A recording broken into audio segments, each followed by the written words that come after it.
Hello, Dr. Worth. This is Mark Borkowski, turning in my final exam. The question before us today is to explain a minimum of 3 reasons why adult learners are unique. I have 3 areas that I'd like to talk about. The first is they are independent. Second is they generally have a very specific reason for getting their education. And the third is they take responsibility for their education. Touching on that, the first part where they are independent, which is great for educators, where we can turn our students loose and let them have the opportunity to learn rather than forcing things on them. In general, adults, with the second piece of it, they have this specific reason for getting their education. They're not just right out of high school and not knowing what they want to do with their lives. Generally, an adult, by the time they're going back to school, knows exactly what they want to do in life. Now, not saying that people right out of high school aren't adults. I kind of put them in a different class between someone just starting into college and someone that's maybe going back to college later.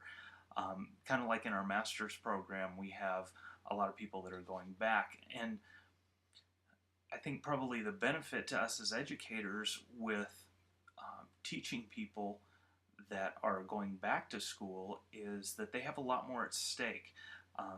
A lot of early college students, they're not paying for their college themselves, their parents are paying for it. So sometimes they're not getting as much out of the education. And I think with typically adult learners, there's a lot more at stake to getting that education. And part of that is that a lot of times they're actually paying for their education themselves. The last piece of it is taking responsibility for their education. Usually with younger students, you have to push a lot more to get them to do the work in class. And I know from my experience with the older students in my classes, you don't have to push them nearly enough. Again, it ties back into that second piece, that there's a specific reason for them to get the education, whether it's to advance their jobs or get a new job, whatever the case may be. So because of those two pieces, a lot of times they take a lot more responsibility for their education. Now, the second part of the question is to provide 3 or 4 examples of some of the technology that we discussed in the course. The 3 pieces I'd like to look at are Skype, Google, and blogging, which were 3 things we used a lot in this course.